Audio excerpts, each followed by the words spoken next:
ಎಲ್ಲರಿಗೂ ಜೈ ಭೀಮ್. ನಮಸ್ಕಾರ ಕರ್ನಾಟಕದ ಜನತೆಗೆ. ಇಂದು ನನ್ನ ಮಗಳ ಹುಟ್ಟುಹಬ್ಬವನ್ನು ಸರಳವಾಗಿ ನನ್ನ ಮನೆಯಲ್ಲಿ ಆಚರಿಸಿಕೊಂಡೆ ಸ್ನೇಹಿತರೆ. ತಾವು ನೋಡ್ತಾ ಇರ್ಬೋದು, ಇವತ್ತು ಬೆಳಗಿನ ಸಮಯದಲ್ಲಿ ನನ್ನ ಮಗಳ ಹುಟ್ಟುಹಬ್ಬ ಇದೆ ಎಂದು ನಾನು ಫೇಸ್ಬುಕ್ಕಲ್ಲಿ ಒಂದು ಪೋಸ್ಟ್ ಹಾಕಿದಾಗ ತಾವೆಲ್ಲರೂ ಗುರು ಹಿರಿಯರು ನನ್ನ ಮಗಳನ್ನು ಶುಭ ಹಾರೈಸಿದ್ದೀರಾ. ತಮಗೆ ತುಂಬ ಹೃದಯಪೂರ್ವಕವಾದ ಧನ್ಯವಾದಗಳು ಹೇಳುತ್ತೇನೆ ಸ್ನೇಹಿತರೆ. ಕೀರ್ತನಾ ಕೋಟೆ ಅಂತ ನನ್ನ ಮಗಳ ಹೆಸರು. 11 ವರ್ಷ ದಾಟಿ 12ನೇ ವರ್ಷಕ್ಕೆ ಪಾದಾರ್ಪಣೆ ಮಾಡ್ತಿದ್ದಾಳೆ. 11 ವರ್ಷಗಳಿಂದ ದೇವರ ಆಶೀರ್ವಾದದಿಂದ ಆರೋಗ್ಯದಿಂದ ಬೆಳೆದು ಬಂದಿದ್ದಾಳೆ ಸ್ನೇಹಿತರೆ. ನನಗೆ ದೇವರು 4 ಜನ ಮಕ್ಕಳು ಕೊಟ್ಟಿದ್ದಾನೆ. 3 ಜನ ಗಂಡು ಮಕ್ಕಳು, ಒಬ್ಬಕ್ಕೆ ಹೆಣ್ಣು ಮಗಳು ಸ್ನೇಹಿತರೆ. ನಾನು ಬಡವನಾದರೂ ಸಹ ಅನೇಕ ತಮ್ಮೆಲ್ಲರ ಕೃಪೆಯಿಂದ ತಮ್ಮೆಲ್ಲರ ಆಶೀರ್ವಾದದಿಂದ ಹಲವಾರು ಸಾಮಾಜಿಕ ಸೇವೆಗಳು ಮಾಡಿಕೊಂಡು ಬಂದಿದ್ದೇನೆ ಸ್ನೇಹಿತರೆ. ತಾವು ನೋಡ್ತಾ ಇರ್ಬೋದು, ನಾನು ಹಸುಗಂಡಿದ್ದರೂ ಸಹ ಬಡವರಿಗೆ ಹೊಟ್ಟೆ ತುಂಬಿಸುವುದಕ್ಕಾಗಿ ಹಗಲಿರೋ ಶ್ರಮ ಪಡ್ತಕ್ಕಂಥವನು ನಾನು. ಯಾಕಂತೇಳಿ ಭೂಮಿ ಮೇಲೆ ನಾವಿರೋದೇ ಸ್ವಲ್ಪ ದಿನ. ಆ ಸ್ವಲ್ಪ ದಿನ ಇವತ್ತು ಈ ಪ್ರಕೃತಿಯಲ್ಲಿ ನಾವೆಲ್ಲ ನೋಡ್ತಾ ಇರ್ಬೋದು ಸ್ನೇಹಿತರೆ.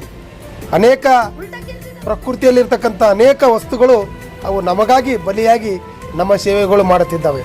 ಆದರೆ ಭೂಮಿ ಮೇಲೆ ನಾವು ಸ್ವಾರ್ಥಿಯಾಗಿ ಅಹಂಕಾರರಾಗಿ ನಾವು ಚೆನ್ನಾಗಿದ್ದರೆ ಸಾಕು ಅನ್ನೋ ಒಂದು ಮೂರ್ಖತ್ವದಿಂದ ಬದುಕ್ತಾ ಇದ್ದೀವಿ.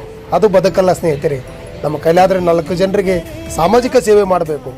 ಆ ಬದುಕಿರೋದನ್ನು ದಿನಮಾನಗಳಲ್ಲಿ ಕೆಲವರು ಹುಟ್ಟುಹಬ್ಬಗಳನ್ನು ಆಚರಿಸಿಕೊಳ್ಳುತ್ತಾರೆ. ಹೇಗೆ ಅಂದರೆ ಮದ್ಯಪಾನ ಮಾಡುತ್ತಾ ಅನೇಕ ದುರಚಟಗಳಿಂದ ಹುಟ್ಟುಹಬ್ಬವನ್ನು ಆಚರಿಸಿಕೊಂಡು ಕೆಲವರು ಹುಟ್ಟುಹಬ್ಬ ಆಚರಿಸಿಕೊಳ್ಳೋಕೆ ಹೋದಂಥ ಸಂದರ್ಭದಲ್ಲಿ ತಮ್ಮ ಅಪಾಯವನ್ನು ಉಂಟು ಮಾಡಿಕೊಂಡು ಮರಣವನ್ನು ಹೊಂದುವಂಥ ಸ್ಥಿತಿಯನ್ನು ಇವತ್ತಿನ ದಿನಮಾನಗಳಲ್ಲಿ ನೋಡ್ತಾ ಇದ್ದೀವಿ.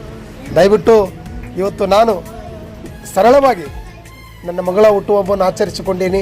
ತಾವೆಲ್ಲರ ಆಶೀರ್ವದಿಸಿರಿ.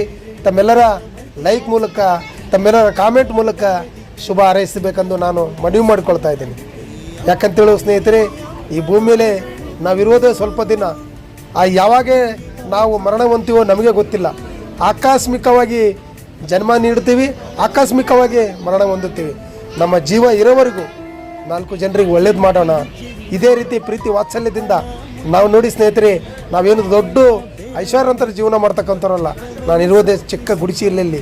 ನಾನು ಗುಡಿಸಲಲ್ಲಿದ್ದು ನನ್ನ ಜೊತೆಗೆ ಅನೇಕರಿಗೆ ಸಾಮಾಜಿಕ ಸೇವೆಗಳು ಮಾಡಿಕೊಂಡು ನಾನು ತಮ್ಮೆಲ್ಲರ ಆಶೀರ್ವಾದ ಮೂಲಕ ಮುಂದೆ ಹೋಗ್ತಾ ಇದ್ದೀನಿ.